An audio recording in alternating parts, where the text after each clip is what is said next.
আসসালামু আলাইকুম। সংবাদে আপনাদের সবাইকে স্বাগত জানাচ্ছি। আমি ফিরোজ তোহা। শুরুতেই আরবে কেবলস সংবাদ শিরোনাম। শুরুতে জানিয়ে দিব, যুক্তরাষ্ট্রের হাতে বাবার আটকের ঘটনায় যা বললেন মাদুরোর ছেলে। এখন জানিয়ে দিব, আজ নিউ ইয়র্ক আদালতে তোলা হবে মাদুরোকে। তারপরে জানিয়ে দিব, লেবাননে ড্রোন হামলা চালালো ইসরায়েল। এবং সর্বশেষ জানিয়ে দিব, এবার কলম্বিয়া ও কিউবায় সরকার পতনের হুঁশিয়ারি ট্রাম্পের।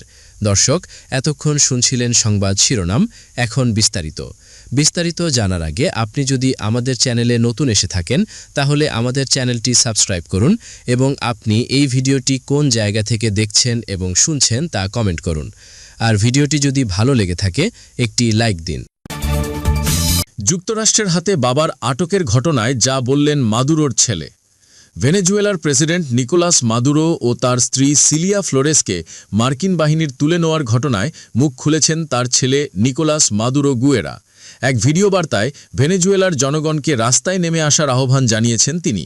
মার্কিন বাহিনী তার বাবাকে ক্ষমতাচ্যুত করে নিউ ইয়র্কের একটি কারাগারে পাঠানোর পর গুয়েরা এ আহ্বান জানান। সামাজিক যোগাযোগ মাধ্যমে এক বার্তায় ৩৫ বছর বয়সী মাদুরো গুয়েরা বলেন, আপনারা আমাদেরকে রাজপথে দেখতে পাবেন, জনগণের পাশে দেখবেন, মর্যাদার পতাকা উড়াতে দেখবেন। তিনি আরও বলেন, তারা আমাদের দুর্বল দেখতে চায়, কিন্তু আমরা দুর্বলতা দেখাব না। বার্তা সংস্থা এএফপিকে গুয়েরার সহকর্মীরা বার্তাটির সত্যতা নিশ্চিত করেছেন। কারাকাসে সুরক্ষিত থাকা অবস্থায় ভেনেজুয়েলার প্রেসিডেন্টকে আটক করে দেশটির বাইরে নিয়ে যাওয়া নিয়ে জল্পনা তৈরি হয়েছে। অনেকে বলছেন, মাদুরোর ঘনিষ্ঠ কেউ হয়তো বিশ্বাসঘাতকতা করেছেন। এ প্রসঙ্গে মাদুরোর ছেলে বলেন, ইতিহাসই বলবে কারা বিশ্বাসঘাতক ছিল। ইতিহাসই তা উন্মোচন করবে, আমরা দেখব। শুক্রবার শেষ রাতে ভেনেজুয়েলায় বিশেষ অভিযান চালিয়ে দেশটির প্রেসিডেন্ট নিকোলাস মাদুরো ও স্ত্রী সিলিয়া ফ্লোরেসকে বন্দী করে মার্কিন বাহিনী। বর্তমানে তারা নিউ ইয়র্কের মেট্রোপলিটন ডিটেনশন সেন্টারে আছেন। প্রয়োজনীয় আইনি প্রক্রিয়া সম্পন্ন করার পর শনিবার রাতেই মাদুরো ও তার স্ত্রীকে বন্দি শিবিরে পাঠানো হয়েছে। নিকোলাস মাদুরো ও তার স্ত্রী সিলিয়ার বিরুদ্ধে মাদক এবং অস্ত্র চোরাচালানের অভিযোগ এনেছে যুক্তরাষ্ট্র। একই সঙ্গে মাদুরো পুত্র গুয়েরার বিরুদ্ধেও যুক্তরাষ্ট্রের আদালতে মাদক পাচারের অভিযোগ আনা হয়েছে। ভেনেজুয়েলার পার্লামেন্ট সদস্য গুয়েরা নিকোলাসিতো বা রাজপুত্র নামেও পরিচিত বলে মামলায় উল্লেখ করা হয়েছে। আজ নিউ ইয়র্ক আদালতে তোলা হবে মাদুরোকে। যুক্তরাষ্ট্রের নিউ ইয়র্কের ব্রুকলিনের বন্দি শিবিরে আছেন ভেনেজুয়েলার প্রেসিডেন্ট নিকোলাস মাদুরো। মাদক ও অস্ত্র চোরাচালানের মামলায় স্থানীয় সময়ে সোমবার ৫ই জানুয়ারি ম্যানহাটানের ফেডারেল আদালতে হাজির করা হবে মাদুরো ও তার স্ত্রী সিলিয়া ফ্লোরেসকে। স্থানীয় সময়ে শুক্রবার ২ জানুয়ারি ভোর রাতে ভেনেজুয়েলায় বিশেষ অভিযান চালিয়ে দেশটির প্রেসিডেন্ট নিকোলাস মাদুরো ও স্ত্রী ফ্লোরেসকে বন্দী করার পর তাদের অবস্থান এখন নিউ ইয়র্কের ব্রুকলিনের মেট্রোপলিটন ডিটেনশন সেন্টার। প্রয়োজনীয় আইনি প্রক্রিয়া সম্পন্ন করার পর শনিবার রাতে মাদুরো ও তার স্ত্রীকে বন্দি শিবিরে পাঠানো হয়েছে। ভেনেজুয়েলার প্রেসিডেন্ট নিকোলাস মাদুরো ও তার স্ত্রী সিলিয়ার বিরুদ্ধে মাদক এবং অস্ত্র চোরাচালানের অভিযোগ এনেছে যুক্তরাষ্ট্র। যদিও আগে থেকেই এমন অভিযোগ অস্বীকার করে আসছেন মাদুরো। মাদুরোকে বন্দী করার পর সোমবার যুক্তরাষ্ট্রের নিউ ইয়র্কের আদালতে প্রথমবারের মতো হাজির করা হবে। রোববার আদালতের এক মুখপাত্রের বরাতে জানা গেছে, ভেনেজুয়েলার প্রেসিডেন্ট নিকোলাস মাদুরো এবং স্ত্রী সিলিয়া ফ্লোরেস স্থানীয় সময় দুপুরে ম্যানহাটানের ফেডারেল আদালতে আইনি প্রক্রিয়ার মুখোমুখি হবেন। এদিকে ভেনেজুয়েলার আদালতের আদেশে দেশটির ভাইস প্রেসিডেন্ট ডেলসি রদ্রিগেজ অন্তর্বর্তীকালীন প্রেসিডেন্ট হিসেবে দায়িত্ব নিয়েছেন।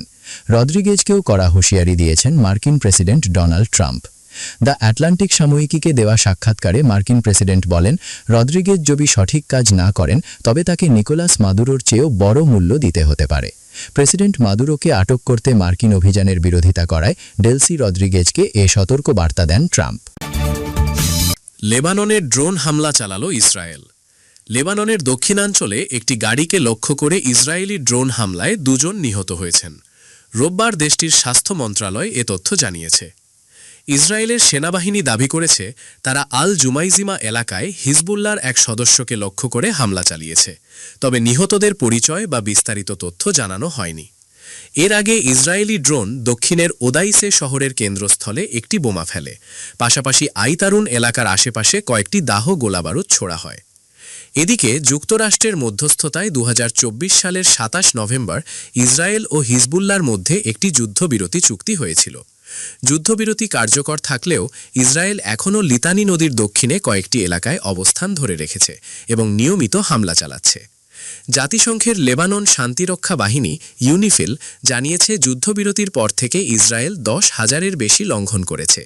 লেবাননের স্বাস্থ্য মন্ত্রণালয়ের তথ্য অনুযায়ী এ সময়ে অন্তত 340 জন নিহত এবং 970 জনের বেশি মানুষ আহত হয়েছেন। সূত্র শাফাক নিউজ। এবার কলম্বিয়া ও কিউবায় সরকার পতনের হুঁশিয়ারি ট্রাম্পের। ভেনেজুয়েলার প্রেসিডেন্ট নিকোলাস মাদুরোকে সামরিক অভিযানের মাধ্যমে আটক করে নিউ ইয়র্কে নিয়ে আসার পর এবার কলম্বিয়া ও কিউবার সরকার নিয়ে কঠোর হুঁশিয়ারি উচ্চারণ করেছেন মার্কিন প্রেসিডেন্ট ডোনাল্ড ট্রাম্প। রোববার 4 জানুয়ারি রাতে প্রেসিডেন্টের রাষ্ট্রীয় বিমান এয়ারফোর্স ওয়ানে সাংবাদিকদের সঙ্গে আলাপকালে ট্রাম্প কলম্বিয়ার প্রেসিডেন্ট গুস্তাভো পেত্রোকে সরাসরি আক্রমণ করে বলেন যে দেশটিতে একজন অসুস্থ ব্যক্তি শাসন চালাচ্ছেন, যিনি যুক্তরাষ্ট্রে কোকেন সরবরাহ করতে পছন্দ করেন। ট্রাম্পের মতে কলম্বিয়ার বর্তমান সরকার খুব বেশি দিন ক্ষমতায় টিকে থাকতে পারবে না।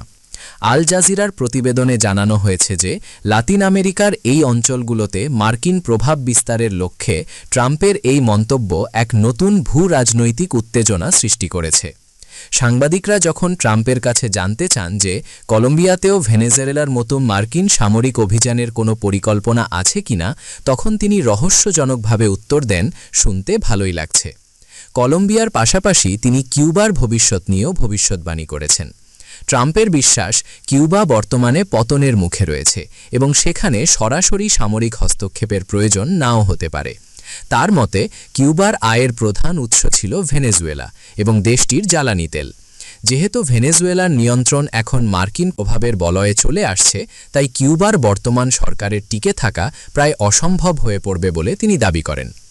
উল্লেখ্য যে গত শনিবার মেক্সিকোর নিকটবর্তী দেশ ভেনেজুয়েলার রাজধানী কারাকাস সহ বিভিন্ন গুরুত্বপূর্ণ স্থানে মার্কিন এলিট ফোর্স ডেল্টা ফোর্স ব্যাপক অভিযান পরিচালনা করে।